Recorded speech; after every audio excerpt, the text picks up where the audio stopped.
강혜신의 오늘의 미국.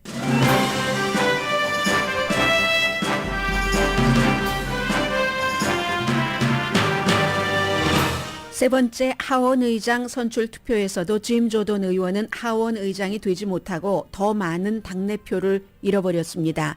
조던 의원은 어제 잠시 현재의 의장 대행에게 임시 의장직을 맡기는 것에 동의했으나 공화당 내 강경파에 눌려 입장을 바꾼 뒤 더 많은 이탈표가 나왔습니다. 해외에 있는 모든 미국인들은 세계적으로 증가하는 초긴장 상태에 주의하라고 미국 국무부가 경고했습니다. 미국 시민에 대한 테러, 시위, 폭력 가능성이 높다는 경고입니다. 바이든 대통령은 어제 저녁에 한 대국민 연설에서 하마스와 푸틴이 승리하도록 놔두지 않겠다면서 하마스의 이스라엘 공격과 러시아의 우크라이나 침공을 동시에 비난했고 또 동시에 의회에 기금을 요청했습니다. 또 바이든 대통령은 미국은 지금도 세계의 등대라면서 등대 역할을 버리지 않을 것이라고 강조했습니다. 반유대주의와 반이슬람주의는 미국식이 아니라면서 역시 이 부분을 상당히 강조를 했습니다. 하원 의장이 없는 한 어제 바이든 대통령이 연설에서도 강조를 했고 오늘 의회에 요청한 이스라엘 지원, 우크라이나 지원은 실현될 가능성이 없습니다. 제롬 파웰 연준 의장은 불확실성 속에서 이자율 조정 여부를 신중하게 결정할 것이라고 서약했습니다. 네, 거의 서약입니다. 지정학적인 긴장이 세계 경제에 중대한 위험이 될 수 있다는 걸 강조했습니다. 이자율 인상을 홀드할 것이라는 신호로 보입니다. 얼마 전 사망한 다이언 파인스타인 연방 상원 의원 공석을 메우고 있는 라폰자 버틀러 의원이 자신은 상원 선거에 출마하지 않는다고 선언했습니다. 가족에 대한 위협 등이 중요한 이유라고 밝혔고 따라서 기금 모금에서 다른 후보들보다 뒤지던 흑인계 바브랄리 의원 상황이 현재보다 조금 유리하게 됐습니다. 월북했다 미국으로 귀국한 미군 2등병 트라비스 킹이 탈영 혐의 등 8개 혐의로 기소됐습니다. 여러분 안녕하십니까? 오늘의 미국 강예신입니다. 공화당 연방 하원이 어제 고성을 지르고 미국 의회 같지 않은 그런 모습. 전 그 하원 의장인 케빈 맥카티가 본인을 의장직에서 쫓겨낸 맷 게이츠 플로리다주의 하원 의원에게 막 소리를 지르고 그런 일이 있었습니다. 그리고 나서 지금 투표를 다시 했는데 조던 의원이 자세한 결과는 잠시 뒤에 말씀을 드리죠. 네, 이 내용은 광고 들으신 뒤에 듣도록 여러분께서 들으실 수 있도록 준비를 하겠고 여러분들은 어떻게 생각하세요? 오늘 미국이 금요일이긴 하지만 조금 시리어스한 질문을 여러분들께 드립니다. 미국이 세계의 등대라고 믿으십니까? Beacon of the World. 어제 바이든 대통령은 열심히 강조를 하던데요. 세계의 등대고 그 등대의 역할을 포기해서는 안 된다. 지금 세계에서 지금 연방 하원 의장이 선출되지 않는 것도 그리고 제롬 파웰 연준 의장이 이자율에 대해서 어떤 얘기를 하느냐 이런 모든 것도 지정학적인 것과 딱 이렇게 연결고리가 생기잖아요. 이스라엘이 가자 지구에 지상군을 투입할 준비를 하고 있고 그리고 미국은 중동에 여기저기서 지금 공격을 받고 있습니다. 시리아의 미군 기지 드론 공격을 받았고 이라크의 미군 기지도 드론뿐만이 아니라 라켓 공격도 받았습니다. 미군은 이라크에 2,500명 이제 전쟁 흐지부지 끝내면서 뭔가를 주변 이웃 국가들에 도움을 주고 훈련을 시키고 아이시스를 잡는다 하는 뜻으로 지금 그 정도를 남겨뒀고 또 이웃 시리아 등에도 900명 정도 미군이 있습니다. 그런데 이제 어제 이라크 서부의 알 아사드 공군 기지가 공격을 받았고요. 미국의 해군 함대가 예멘 가까이에서 날아오는 미사일을 요격했습니다. 이거 지금 전부 화약고 중동을 오랜만에 말씀드리네요. 화약고라는 말씀을 그곳에서 지금 연결된 거잖아요. 이러한 모든 위기를 미국만이 관리할 수 있습니다. 미국만이 관리할 능력과 관리할 뜻이 있고 그리고 왜 이런 것을 관리를 해야지 되는가 하는 것을 어제 바이든 대통령이 연설에서 얘기를 했습니다. 해외에 살고 계신 분들께서 요즘 유튜브를 통해서 저희 라디오 서울 방송 오늘의 미국을 보고 듣고 계시다면 여러분 모두에게 미국 국무부가 경고를 내렸습니다. 미국 국무부가 세계에 있는 모든 미국인들에게 경고를 내리는 것은 아주 드문 일입니다. 월드와이드 커션이라고 해서 세계적인 주의 그 경고인데 미국 시민에 대해서 테러 또 시위, 폭력 가능성 굉장히 높아졌다는 경고입니다. 특히 이제 중동, 레바논에서는 빨리 여러분들 나오십시오. 가자와 이스라엘이 아닌데 레바논인데도 그쪽까지 이제 이미 많은 그 위험성이 들어가 있고 그래서 만약에 여러분들께서 피치 못해서 여러 가지 사정이 있잖아요. 움직일 수 없는 장애 상태라든가 아니면 정말 너무나 중요한 업무를 그곳에서 하고 있기 때문에 등등이라면 비상사태에 대비해서 계획을 세우십시오. 이 정도로 얘기를 했거든요. 아직은 항공편이 있으니까 빨리 그 나라를 떠나라. 뭐 이런 얘기. 그리고 여행도 하지 말라고 중동 지역으로 특히 레바논 뭐 이런 지역으로 지금 국무부가 경고를 하고 있는데 이게 미국만 그러는 게 아닙니다. 영국과 독일도 미국과 비슷한 해외에 있는 국민들에게 경고를 하지만 여기에 대해서 더 적극적으로 개입을 하고 나서서 여러 가지를 중재하는 국가는 미국인 겁니다. 그리고 또 하나는 요즘은 어떠한 세계적인 이슈에 한국이 됐건 미국이 됐건 연결이 안 되는 게 없습니다. 한국의 경우는 뭐 경제 발전, 뭐 전기 자동차 등등 컴퓨터, 뭐 반도체로 남한, 사우스코리아가 연결된다면 북한은 세계 모든 테러가 있는 곳, 독재 국가가 있는 곳에 연결이 됩니다. 이번에도 하마스가 이스라엘을 공격할 때 북한 무기를 사용했다는 거잖아요. 한국에서도 얘기하고 미국에서도 얘기하고 미국의 언론이 그 하마스가 막 쥐고 있는 총 같은 거, 라이플 같은 것도 보여주고 하잖아요. 이게 하마스에게 직접 수출한 건 아닙니다. 북한이. 이란에 수출한 게 돌려서 하마스로 들어갔다는 거죠. 살상 라이플. 그리고 F7 로켓 추진 수류탄 같은 것이 이란에서 그런 잔재를 메이드 인 노스 코리아 이런 것을 걷어내서 김정은이 이란에 판 게 하마스로 들어가서 팔레스타인의 뭐 가자에서도 쓰이고 이스라엘에서도 쓰이고 이렇게 된다는 얘기잖아요. 그래서 이제 만약에 하마스가 지금 갖고 있는 북한의 로켓 추진 그런 뭐 발사기 같은 것 이런 것은 이스라엘이 가자를 지상으로 침공을 한다고 할 때는 그때는 이스라엘 탱크에 사용되겠죠. 원래 이게 뭐 민간인에게 사용되는 그런 게 아니라고 하잖아요. 어깨에 이렇게 뭐 발사대 같은 거 메고 들어가서 막 민간인을 그렇게 살상을 했을 때 쓴 것이니까 이번에는 이제 이스라엘 탱크에 사용할 수도 있다. 하마스가 얼마나 많은 북한의 무기를 갖고 있는지는 알 수가 없습니다. 이런 형편에서 바이든 대통령이 어제 대통령 집무실에서 그 유명한 책상 앞에서 두 번째 대통령으로서는 두 번째 아껴두는 겁니다. 중요한 때만 거기에 딱 집무실 책상에 앉아서 역대 대통령이 쓰던 그 책상에 앉아서 연설을 하는데 15분 정도였습니다. 고립주의와 대조를 하려고 굉장히 애를 썼고요. 현재의 상태를 쭉 얘기를 했습니다. 그리고 두 번째는 이스라엘을 지지하면서 동시에 팔레스타인 주민에 대해서 뭔가를 해줘야 된다는 균형을 맞추려고 했고요. 요 며칠 사이에 바이든 대통령이 변한 겁니다. 세 번째는 하마스의 이스라엘 공격과 푸틴의 우크라이나 공격이 다르지만 공통점이 있다라고 얘기를 했고 그러므로 의회가 지원을 해야지 된다. 이 지원에는 꼭 우크라이나 또 이스라엘만 포함된 게 아니라 다른 것도 아시아도 포함이 됐습니다. 그리고 왜 미국이 개입해야지 되느냐. 이게 지금 미국이 서 있는 위치입니다. 우선 현재의 상태에 대해서는 날마다 미국 사람 사망자도 늘어나네요. 하마스가 잔혹하게 이스라엘에 쳐들어가서 공격을 해서 숨진 미국인이 32명이라고 했습니다. 이스라엘 지지와 팔레스타인 주민에 대한 균형에 대해서는 미국 내부를 굉장히 강조를 해서요. 6살 소년 얼마 전에 말씀드렸잖아요. 렌로드가 팔레스타인계다 해서 뭐 26번 칼로 찔러서 숨지고 엄마도 칼로 많이 찔려서 지금 아직도 중태에 있는 그 가족과 바이든 대통령이 전화도 했다고 하고 이런 일은 미국적이 아니다.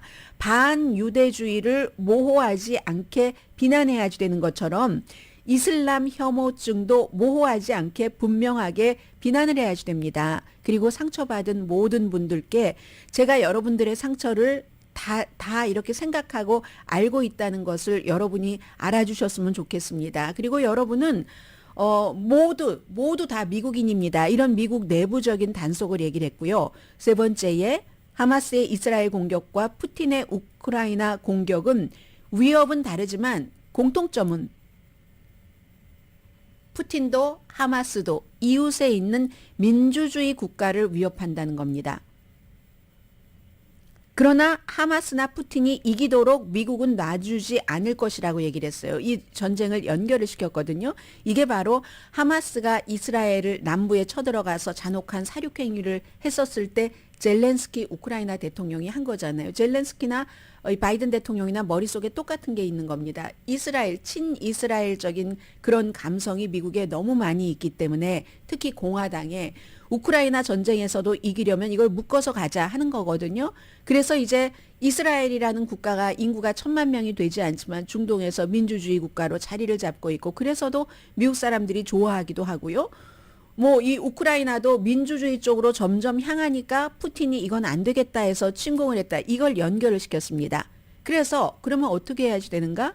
의회에 우크라이나에 600억 달러, 이스라엘에 140억 달러, 그리고 대만, 인도, 태평양에 70억 달러, 국경, 남부 국경 이런 걸 다 섞어야지 공화당, 민주당이 합의를 할 수가 있잖아요. 돈 쓰는 건 하원에서 통과를 시켜줘야지 되니까 국경에 140억 달러, 이스라엘에 단기 지원하는 액수와 똑같네요. 그렇게 해서 1,050억 달러입니다. 합치면은 연방 상원은 만장일치로 이스라엘을 지원한다는 결의안을 어제 이제 통과시켰습니다.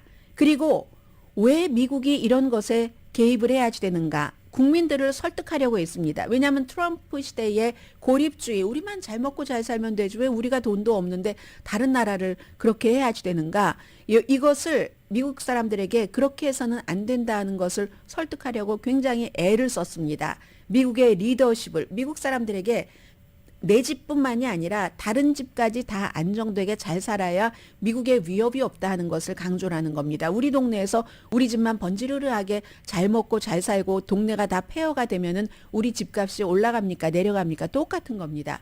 미국의 민주주의를 실행하고 있는 이스라엘이라든가 아니면 우크라이나, 대만, 인도 태평양에서의 그런 민주주의를 추구하는 국가들이 흔들리고 독재나 악의 세력에 의해서 정복되고 말면은 그럼 미국도 안전하지 않다는 것을 미국 대통령이 강조를 했습니다.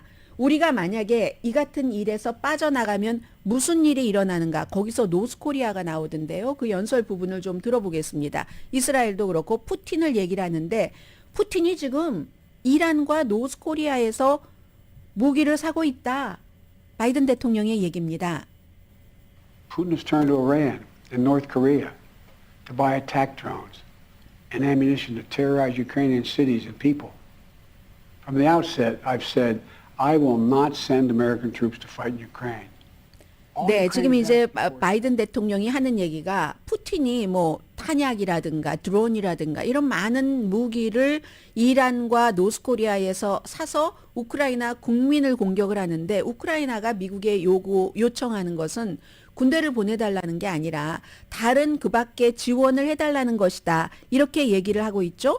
그리고 이제 이스라엘에 대해서도 이제 분명한 뭐 여러 가지 자유, 민주주의 이런 얘기를 하면서 이스라엘도 역시 어제도 강조를 했습니다. 분노에 눈이 멀어서 그렇게 될 경우 우리가 미국에서 저질렀던 9.12 사태 이후처럼 그때 정의도 실현했지만 그러나 동시에 실수도 했다. 너무 오랫동안 수십 년 동안 전쟁 속으로 들어갔으니까 그런 것을 하지 말라고 경고를 하면서 미국은 이스라엘과 우크라이나가 러시아와 하마스에 대해서 이겨야지 된다. 이런 전제를 놓고요. 그리고 하마스와 팔레스타인 국민을 일반 국민을 구분하려는 노력을 어제 상당히 많이 했습니다. 팔레스타인 주민의 대부분은 하마스를 지지하지 않는다. 물론 다른 많은 국가에서 하마스를 정당으로 하고 그리고 팔레스타인 뭐 국민들 자신이 뽑긴 했지만 대부분은 그들의 폭력성 그 하마스를 인정하지 않는다라고 얘기를 하면서 민주당의 대통령이 국민들에게 다른 나라 좀 도와줍시다 하는 대국민 연설을 하면서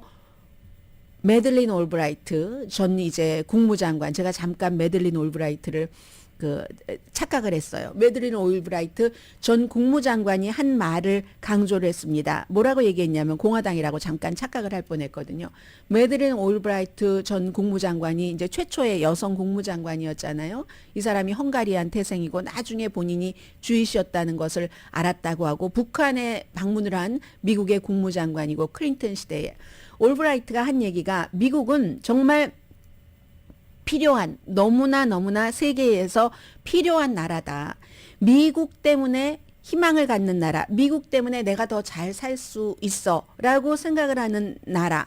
그래서 그런 나라들이 엄청 많고 미국에 의해서 잊혀지지 않기를 바라는 나라들이 얼마나 많은지 모른다. 미국은 아직도 세계에서 세계의 등대 역할을 하는 것이다 라는 것을 바이든 대통령이 강조를 했습니다. 자, 바이든 대통령의 얘기입니다.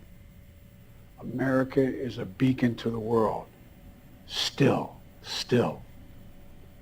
Whereas my friend Madeleine Albright said, the indispensable nation.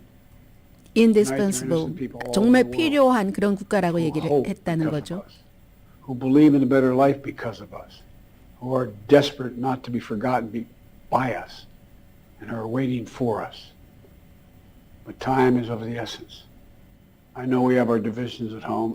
우리를 기다리고 있다. 정말 아주 막 열렬하게가 아니라 데스퍼레이트하게 그렇게 우리를 기다리고 있는데 시간은 제한됐다. 그러므로 의회에서 빨리 행동을 해서 이 같은 그 지원을 해야지 된다 하는 것이었는데 바이든 대통령이 어제도 굉장히 그 연설을 15분 정도를 하면서 연설을 다 써놓은 것을 읽는 거죠. 연설을 하면서 목도 많이 메였고 목이 메였다는 게 슬퍼서가 아니라 일정을 보세요.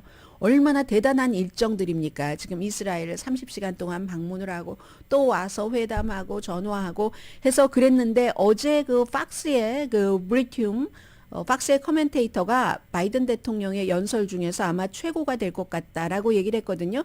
제가 이 말씀을 왜 드리냐면은 바이든 대통령 여러분께서 들어보신 연설은 굉장히 소리도 작고 했었잖아요. 그런데 그 내용 자체가 분명하고 확고하고 뭐 강했다 이렇게 얘기를 하면서 그랬다는 거고 아주 중요한 것은 오늘 보면은 제가 시간이 없어서 미처 다 전해드리지 못하겠습니다만은 뉴욕타임스에도 그런 그 글 데이비 생어라는 아주 국제문제 전문가잖아요. 그분이 한 얘기가 쭉 다 기사를 읽다 보면 결론은 이겁니다.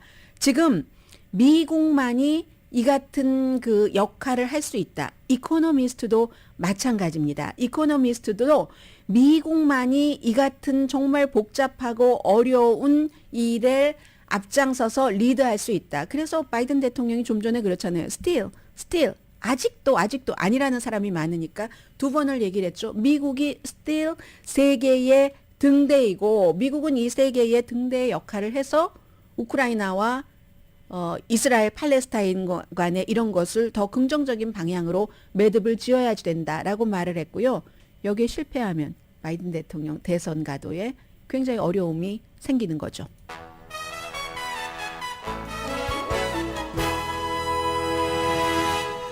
잠시 뒤에 이제 하원 의장 선출하는 거 실패한 것, 그 밖에 미국의 정치 뉴스 전해드리는데요. 참 이 전쟁이라는 것은 알 수 없는 겁니다. 이스라엘이 무슨 연유에선가 지금 뭐 여러 가지 계산이 끝나지 않았다던가 아니면 미국의 말림이라든가 말리는 것이요.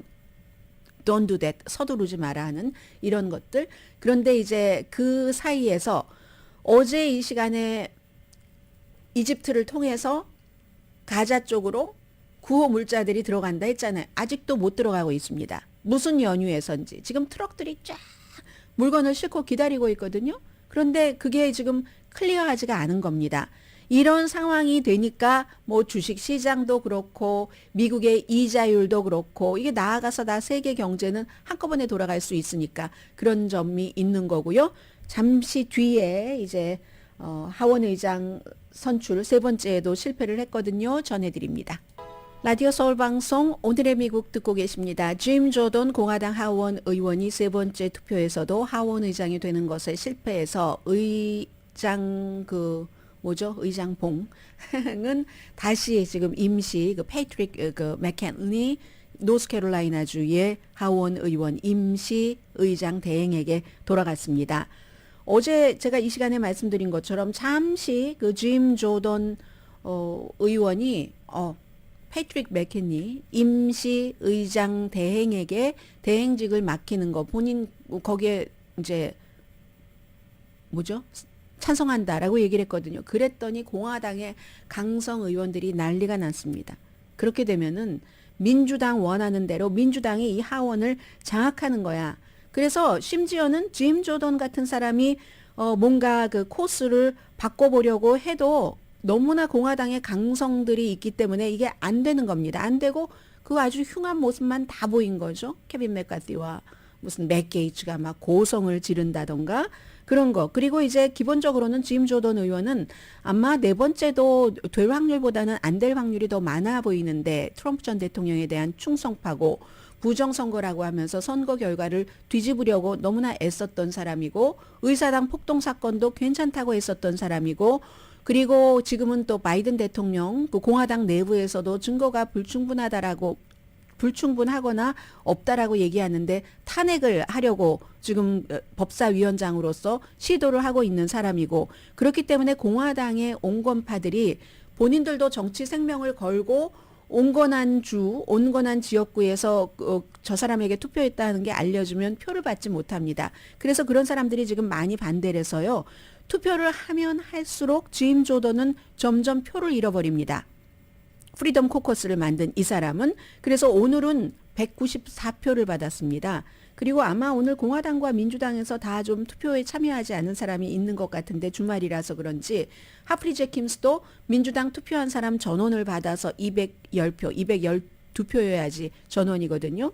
그리고 공화당은 221표 가운데서 194표가 이제 지지하고 25평이나 반란표가 나왔습니다.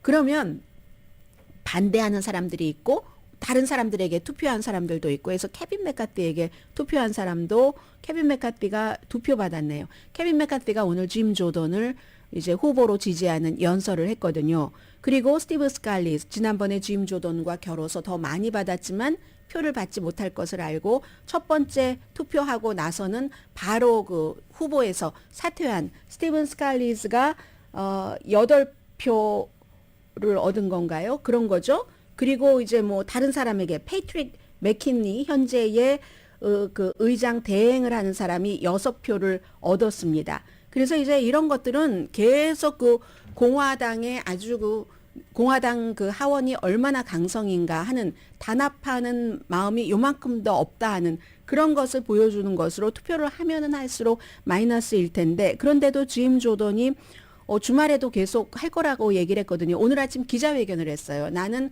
후보직에서 사퇴하지 않는다라고 했고 글쎄요. 네 번째 투표를 어쨌든 뭐 하기는 한 네 번 사퇴하지 않는다고는 얘기를 했는데 그 사이에 또 여러 가지 너무 많은 움직임들이 있지 않겠어요? 그래서 네 번째 투표가 주말에 있을지 뭐 있지 않을지는 아무튼 잘 모르겠습니다. 잘 모르겠지만 그러나 분명한 것은 하원이 이렇게 공석인 것이 너무 나쁘다는 것. 미국의, 세계의. 그리고 11월 17일이에요. 미국 또다시 연방정부 문을 폐쇄를 할 수 있는 그 가능성의 날이. 그리고 캘리포니아주, 이건 캘리포니아주의 스토리지만 전국적인 스토리이기도 하고 어느 날 갑자기 다이언 파인스타인이라는 연방 그 상원 의원이 목요일 전날 투표를 하고 그리고는 이제 금요일에 숨졌습니다. 나이가 많아서 차라리 일찍 사임하는 게 낫지 않을까라는 얘기를 몇 년 동안 계속 들어왔는데 보좌진들이 뭐 투표 이렇게 하세요 하고 했겠죠. 그리고는 갑자기 숨져서 그 이후에 너무 많은 일들이 일어나서 사실은 그 다이언 파인스타인이라는 미국의 큰 여성으로서 여러 가지 일을 했었던 연방 그 상원 의원의 업적 같은 것을 미국 사람들이 아주 자세히 찬찬히 들여다보고 그의 인생을 뭐 찬미하고 이럴 기회도 없었습니다. 그리고는 이제 바로 게빈 뉴섬 캘리포니아 주지사가 그 자리에 임시 의원을 라폰자 버틀러로 이 사람이 이제 노동운동 열심히 했었던 사람이고요. 지명을 하고 나서 아니 지금 그러면은 여러 사람들이 있는데 바브라 리 아프리칸 아메리칸이고요. 라폰자 버틀러도 아프리칸 아메리칸 여성입니다. 두 사람. 그리고는 너무나 우리가 그 잘 알려진 의원들이 있잖아요. 이 다이언 파인스타인 자리를 차지하겠다고 나선 아담 쉬프라든가 버뱅크가 지역구인 또 케이리 포터 이 오렌지 카운티가 지역구인 이런 의원들이 있는데 그럼 이 현직에 있으니까 현직의 임시 라폰자 버틀러 의원도 나간다고 하면 이게 복잡하게 꼬이는 건데요. 안 나간다고 했습니다. 지난주에 가족들의 여러 가지 상황을 좀 보겠다 했는데 이제 안 나간다고 얘기를 하면서 가족과 자신에 대해서 너무 많은 협박들이 있고 괴롭힘도 있고 그래서 이게 이제 결정하는데 중요한 역할을 했다. 어머니가 70세인데 어머니도 별로 찬성하지 않고 딸이 9살인데 뭐 마찬가지로 가족의 안전에 대해서 생각할 수밖에 없다. 증오 메일을 이미 받기 시작했고 낯선 사람이 집 앞에 나오니까 이제 무섭다 이거예요. 여러 가지 서로 다른 이득에 따라서 너는 왜 나가? 뭐 이런 얘기들을 많이 하는 거예요. 요즘 미국의 정치가 트럼프 이후에 굉장히 폭력적이 됐습니다. 대통령이라는 사람이 폭력을 부추겼기 때문에 그런 말의 폭력으로 시작해서 항상 말이 행동으로 가는 거잖아요. 많이 늘어났습니다. 물론 트럼프가 전혀 없던 걸 만들었다고 제가 말씀드리는 게 아니라 인간이나 국가의 그 저 내면에는 다 그러한 점이 있는데 아주 괜찮은 지도자들이 그러한 악의 그 내면에 있는 거 표현이나 행동을 억누르고 선을 더 바라게 하는 게 지도자가 하는 일이잖아요. 트럼프 전 대통령은 반대로 나갔습니다. 그래서 속 시원해서 좋다고 나와 비슷하다라고 얘기하면서 본인 속의 악과 매너 없음을 그대로 드러나는 사회가 된 겁니다. 미국이 트럼프 이후에 지금 7, 8년 동안. 그래서 이제 모든 사람들이 다 어디에 공직에 나가려고 해도 본인과 뭔가가 반대되는 사람들로부터 너무 괴롭힘을 당합니다. 아주 용기가 있어야지 되는 거예요. 그래서 이제 이 사람이 안 나간다고 했는데 이건 정치적으로 볼 때 이래서 더 중요합니다. 바브라 리 하원 의원이 아프리칸 아메리칸이잖아요. 아담 쉬프와 케이티 포로는 아닙니다. 그런데 아담 쉬프와 케이티 포로 의원이 훨씬 바브라 리 의원보다 기금 모금에서 앞서가서 선거는 돈이라고 하잖아요. 세계적인 공통적인 그런 가장 중요한 요소 가운데 하나가 물론 돈으로서 어느 정도까지 표는 사지만 완벽하게 모든 표를 사지 못한다는 것을 우리가 이 캘리포니아주의 주지사 선거라든가 아니면 마이클 블룸버그를 통해서 계속 보고 있기는 합니다만은 어느 정도까지는 돈이 중요합니다. 그런데 다른 두 후보에 비해서 선거 기금이 조금 아직까지 모금이 저조한 바브라 리 이 아프리칸 아메리칸 여성 연방 하원 의원에게 유리하게 된 겁니다. 같은 아프리칸 아메리칸 라폰지 버틀러 현 임시 의원이 안 나간다라고 얘기를 함으로써 그런데요. 여기서 또 하나 중요한 게 있습니다. 그러면 라폰자 버틀러 의원이 딱 그 자리에 가고 보니까 뭐 욕심도 생길 수 있겠죠? 욕심도 생기고 그리고 뭔가 인지도도 높아지고 이게 내년 3월 달에 예비선거를 하니까 그 사이에 많은 기간이 있잖아요. 언론 노출되고 하면. 그런데 이걸 딱 접은 겁니다. 접음으로써 이것을 버림으로써 평생 뭐 노동운동도 하고 정치계 운동도 하고 했었던 사람이기 때문에 욕심을 가질 수 있어요. 그런데도 버렸습니다. 버린 게 마이너스일까요? 이 사람에겐 마이너스가 아니라고 봅니다. 다음에 캘리포니아 주지사 선거에 도전할 수도 있을 만큼의 그 사이에 여러 가지를 쌓는 거죠. 어차피 예비선거는 3월 달에 치러지지만 내년 11월이 돼야지 본선거가 있고 그때까지 1년 이상을 연방 상원 의원으로서 얼마나 인지도를 높이겠습니까? 그리고도 뭔가 좀 노블해 보이잖아요. 뭐 아주 진흙탕 밭이 되도록 하지 않고 나는 일단 안 나가겠다라고 선언을 했으니까 또 아프리칸 아메리칸들도 좋아하겠죠. 또 다른 아프리칸 아메리칸인 바브라 리 의원에게 플러스가 되니까 똑같은 이런 여성 아프리칸 아메리칸 의원들이 있을 때 표를 갈라먹게 할 수가 있잖아요. 다른 의원 후보들은 아프리칸 아메리칸이 아니고 할 정도이니까. 그래서 이제 이런 경우는 나는 후보에 나가지 않겠어요라고 선언을 함으로써 버림으로써 미래에 뭔가를 갖는 그런 게 될 수 있다. 뭐 이 정도 말씀드리면 될까요? 잠시 뒤에 이자율에 대해서 좀 제롬 파웰 의장의 얘기를 들어보겠습니다.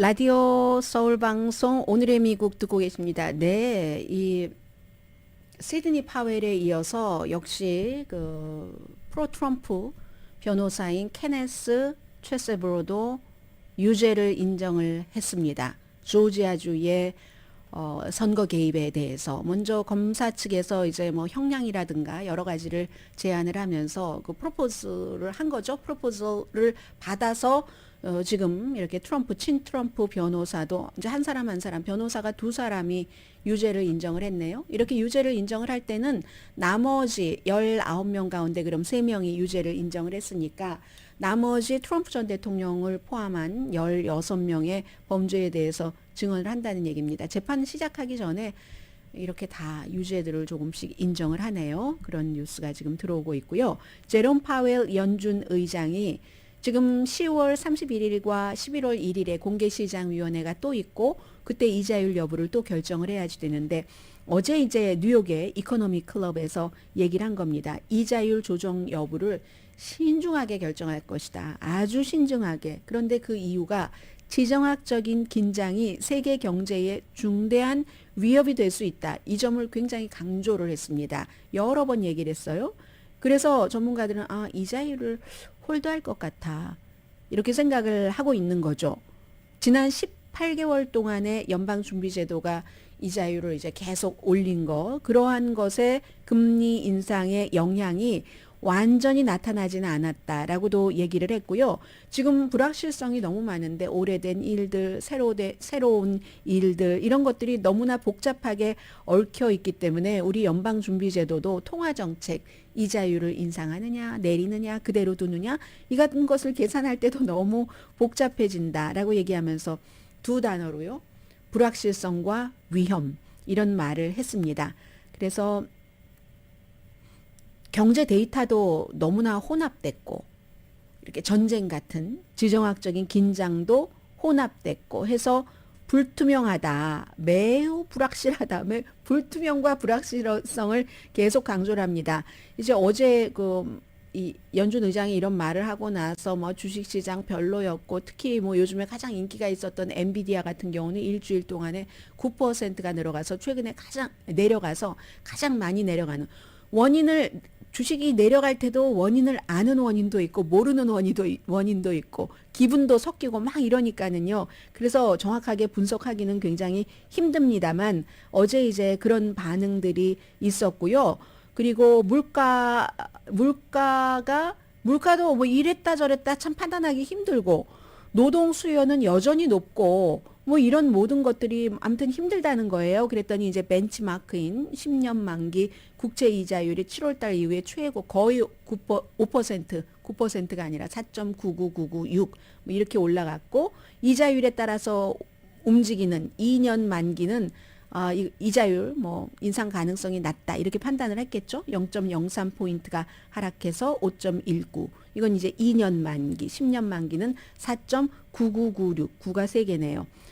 매파는 연준 내부에서도 아직도 올려야지 된다 이런 얘기들을 하고 있는데 제롬 파웰 의장은 이제는 이자율을 올리고 뭐하고 하는 것이 사회에 경제에 반영되는 것도 과거와 똑같지 않다고 얘기를 합니다.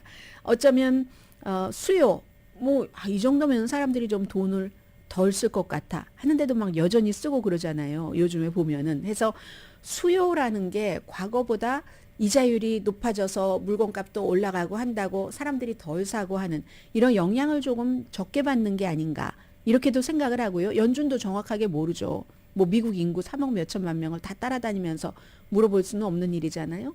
그리고 아니면 너무 이자율이 너무너무 오래 충분하게 높지 않아서 너무너무 낮았기 때문에 그런 건가? 여러 가지를 지금 구상을 해보고 있다는 얘기입니다.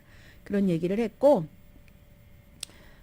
그래서 제일 지금부터 이제 이자율 여부를 결정하는 11월 31일, 11월 1일까지 크게 볼 두 가지는 성장이 충분하게 이렇게 둔화되지 않는다. 슬로우해지지 않는다. 이 점을 보고 있고 또 하나는 노동시장이 여전히 괜찮네. 뭐 이런 거 이거를 관찰을 하겠다라고 얘기를 했는데 어제 보니까요. 이 뉴욕에서 이런 연설을 하는데 연설하는 시간도 막 연기되고 했어요. 기후변화. 지금 세계의 경제적인 문제, 지정학적인 분쟁, 전쟁 많은 게 있지만 그 사이에서도요 끊임없이 계속되는 것은 기후 변화에 대해서 대처해라 하는 세계의 많은 뭐 젊은 사람을 포함한 전문가들의 시위가 많거든요. 이것도 막 그 앞에 가서 시위를 해서 조금 그 시작이 연기되긴 했습니다. 연방준비제도가 10차례 18개월 사이에 지난해 3월부터 시작했으니까요.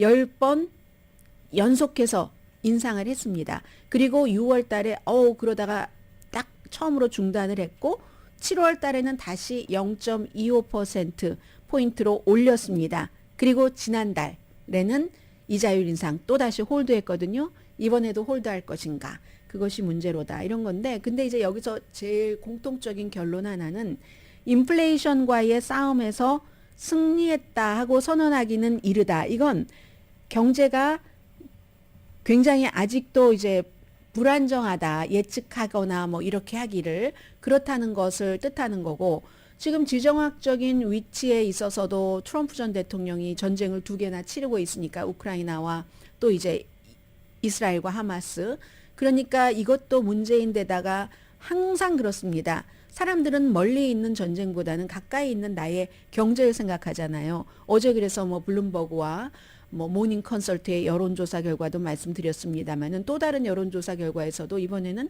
젊은 층에서도 바이든보다는 트럼프에 대한 지지가 더 높다 이런 것들도 나왔거든요. 그래서 경제도 이 바이든 대통령에게는 굉장히 지금 좋지 않은 그런 상황입니다.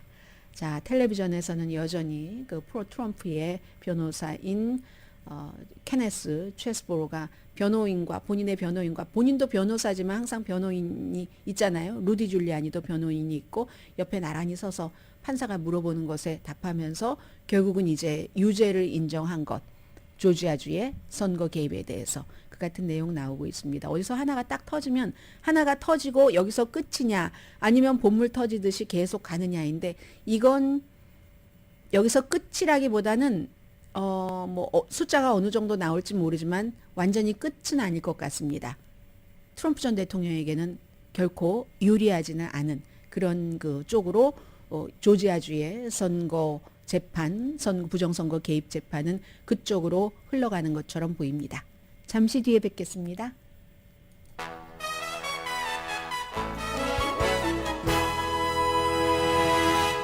라디오 서울방송 오늘의 미국 듣고 계십니다. 이제 2가지 재판인데요. 하나는 좀 전에 말씀드린 것처럼 이제 케네스 최스브로 트럼프의 변호사, 트럼프 변호사 가운데서 지금 2번째로 유죄를 인정을 했는데 조지아주 보니까 선고까지 다 나왔네요. 집행유예 5년, 중범 혐의였거든요. 7가지 무슨 선거인단을 만든다던가 가짜로 등등 해서 집행유예 5년, 사회봉사 100시간 그리고 이제 벌금 $5,000 이렇게 그 선고가 됐고요.